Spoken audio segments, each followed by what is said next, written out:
नमस्कार। राम आएंगे तो अंगना सजाएंगे।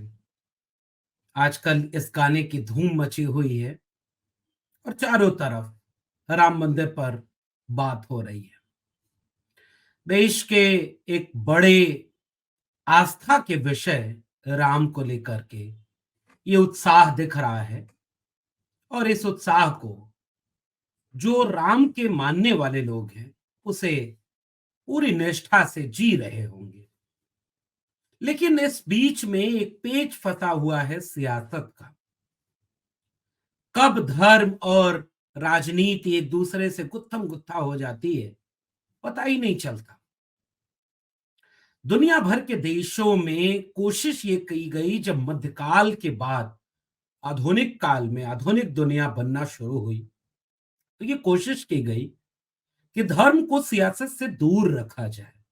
और दुनिया भर के देशों में कहीं डेमोक्रेसी है, कहीं सेमी डेमोक्रेसी है, कहीं तानाशाही है।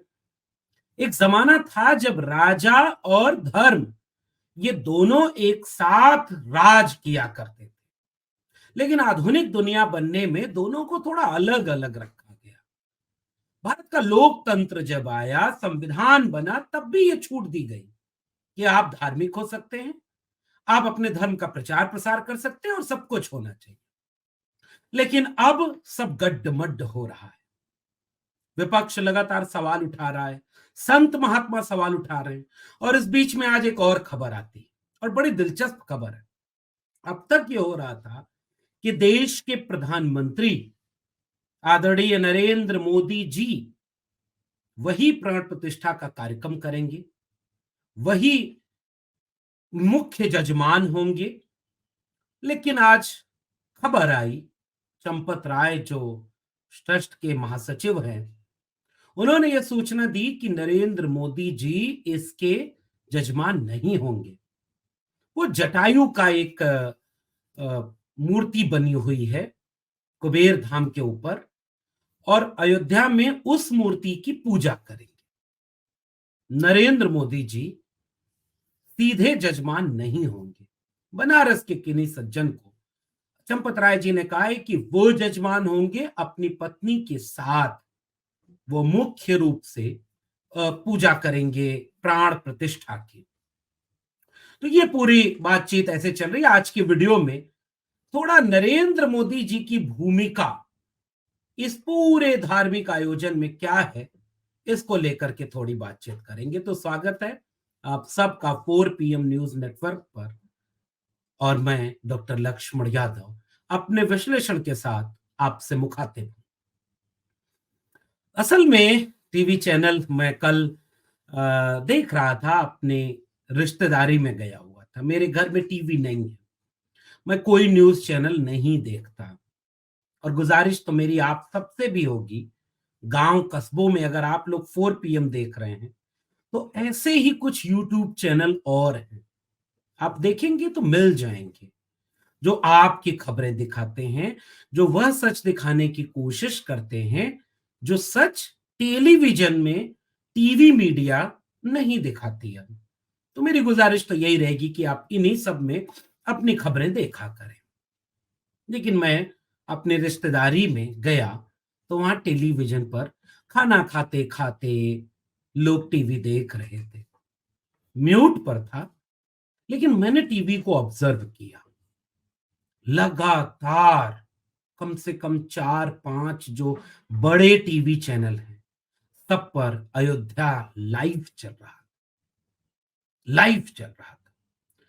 इसके फर्क को पता नहीं आप पहचान पाएंगे या नहीं, कि चीजें वैसी नहीं होती जितना पेश कर दी जाती है। चल रहा है लाइव, ठीक है। उसी खबरों के बीच कभी खबर आती है 100 फुट से ज्यादा बड़ी अगरबत्ती वहां से चल चुकी है, यहां पहुंचने वाली है, अक्षत बांटे जा रहे हैं। विपक्षी दलों ने सवाल उठा दिए कि बीजेपी के कार्यकर्ता, बीजेपी के लोग क्यों ये सारे आयोजन में शामिल हैं। इससे भी ऐतराज नहीं होगा कि क्यों वो शामिल हैं, हो सकते, कोई भी हो सकता है। लेकिन पूरा संचालन, इस पूरी प्रक्रिया का संचालन ऐसा हो रहा है गोया ये भारतीय जनता पार्टी के घर का कार्यक्रम, और इसके कई प्रमाण आपको मिल जाएंगे। आज बात हम उस पर भी नहीं करने जा रहे, बात इस पर करने जा रहे हैं कि नरेंद्र मोदी जी की छवि इतनी पेश की जा रही है जैसे वो अपने घर में कोई कोई बनाता है ना, मंदिर बनाता है, तो वो उसके उसके घर का सबसे प्रमुख केंद्र वो मंदिर, और उसको लेकर के लगातार नरेंद्र मोदी जी की छवि को पेश किया जाए। एक तो छोटे छोटे सवाल पूछ लूं आपसे, उस टेलीविजन चैनल पर मणिपुर नहीं नजर आ, आपकी बेरोजगारी, शिक्षा, इनके सवाल अब नहीं दिखते, और नरेंद्र मोदी जी अब इन सब पर कामों में शायद व्यस्त भी नहीं है।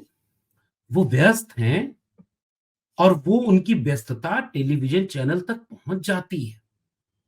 कल्पना करिए कि जवाहरलाल नेहरू एक समय में देश के प्रधानमंत्री थे, और जब सोमनाथ मंदिर उद्घाटन का भव्य कार्यक्रम हो रहा था, उन्होंने एक चिट्ठी लिखी थी देश के राष्ट्रपति पंडित राजेंद्र प्रसाद के नाम।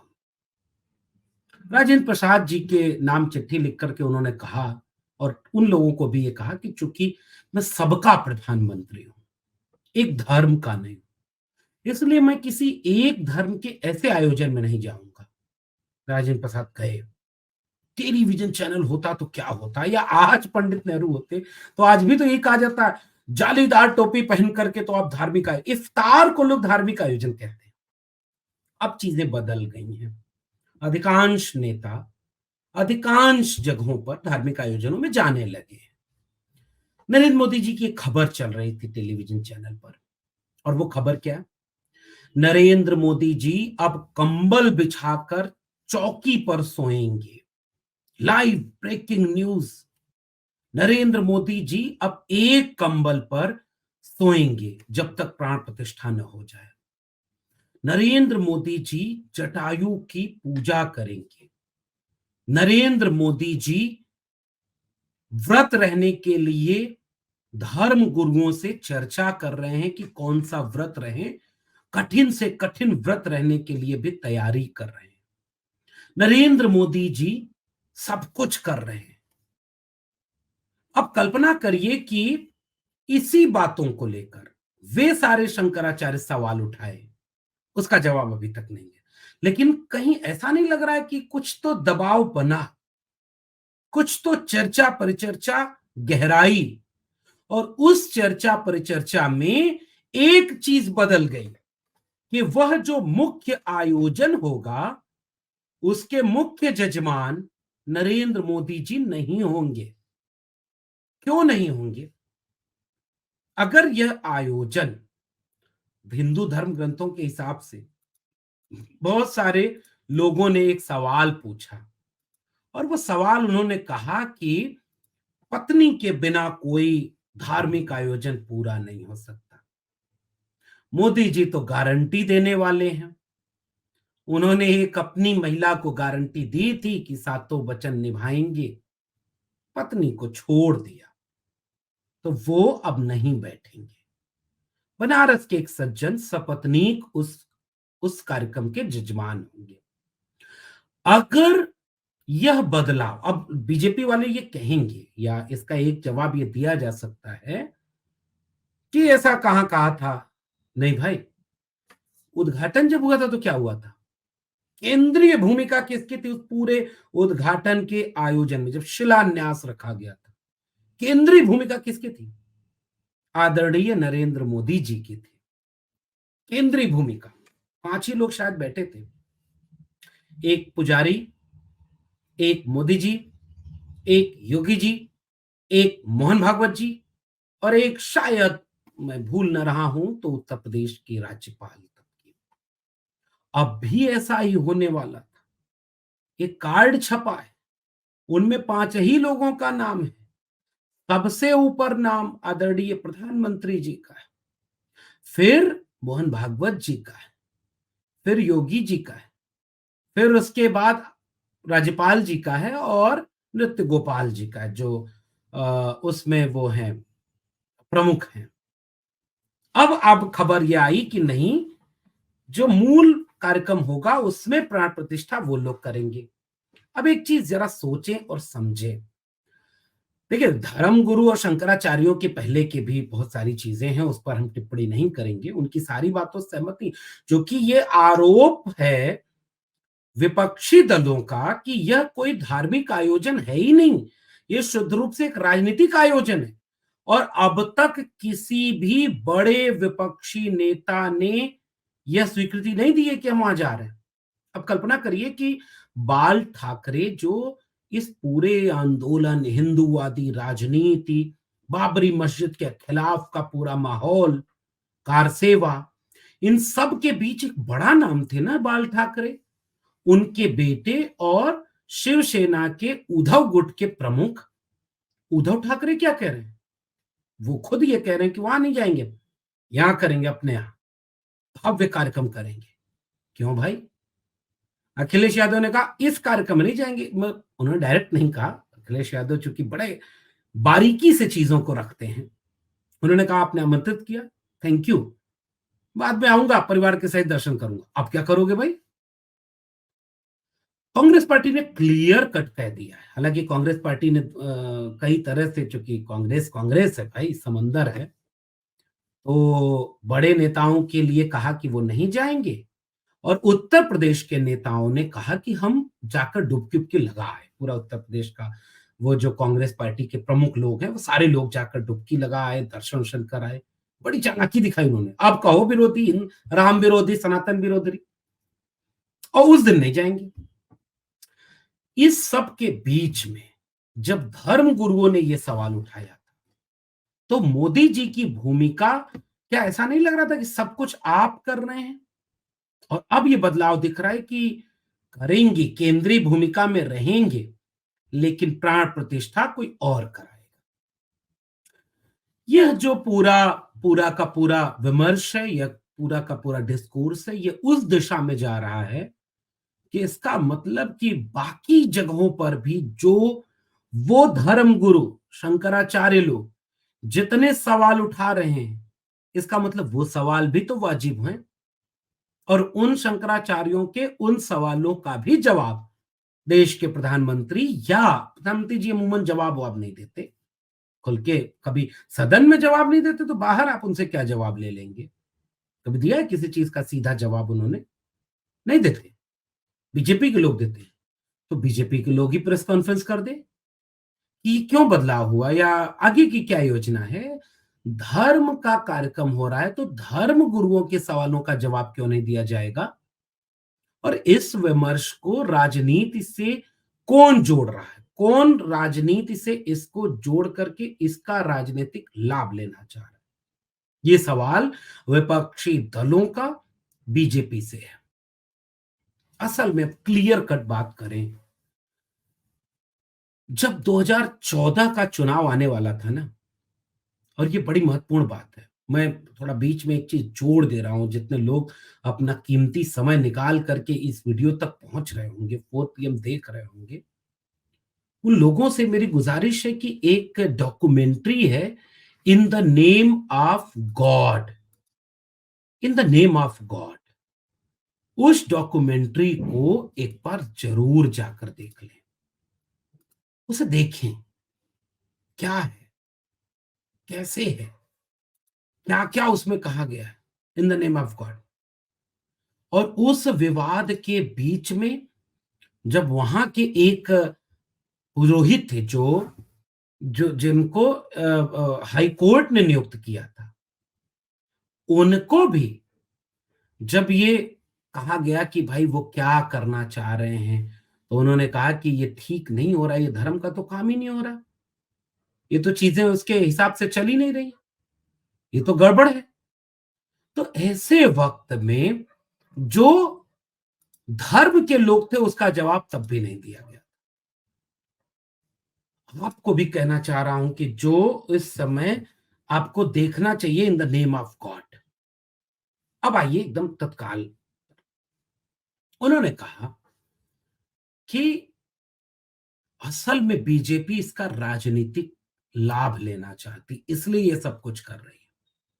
2014 के पहले 2013 12-13 के आसपास एक तरफ देश में माहौल बना दिया गया कि कांग्रेस भ्रष्टाचारी है, सब कुछ है। ठीक है, वो चल रहा था उनका माहौल, कई आरोप लगे थे।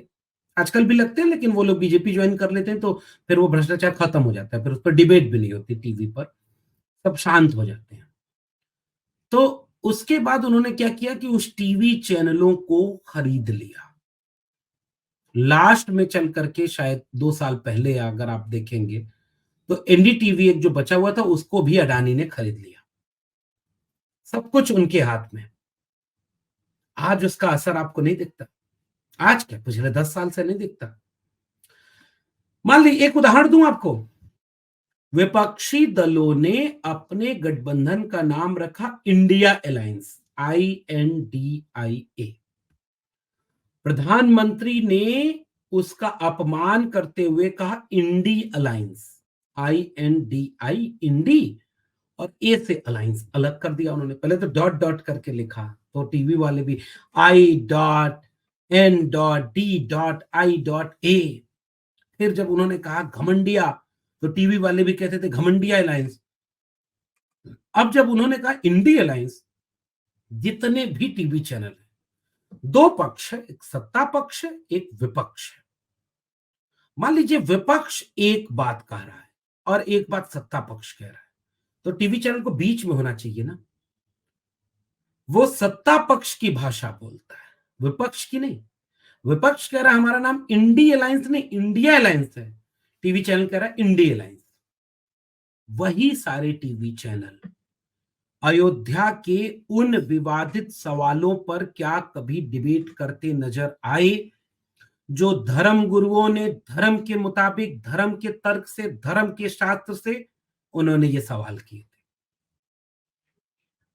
और नरेंद्र मोदी जी की भूमिका और बीजेपी की भूमिका पर गहरे सवाल करते हुए उन्होंने जितने भी पूरी प्रक्रिया पर प्रश्न खड़े किए, उन प्रश्नों पर कभी डिबेट आपको देखने को मिली?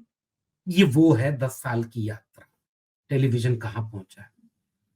राम दिल में है, मन चंगा तो कठौती में गंगा। ये भी इसी देश की परंपरा है। राम सबके हैं, कबीर के भी राम हैं, लेकिन धर्म के काम को राजनीति के काम में तब्दील करके आपके सामने ऐसे पेश किया जा रहा है जैसे अब एक नया युग प्रवेश कर रहा है। मेरा पक्ष केवल इतना है कि यह बदलाव क्यों आया? क्या नरेंद्र मोदी जी शंकराचार्यों के धार्मिक सवालों और आपत्तियों से डर गए? क्या बीजेपी और तमाम लोगों को जो इस पूरे इवेंट को एक धार्मिक इवेंट में तब्दील करना चाहती है, वह ये बात समझ गई, इसलिए अब मूल जजमान नरेंद्र मोदी जी नहीं हो? इस पर आपकी क्या राय है? एक बार नीचे कमेंट बॉक्स में बताइए।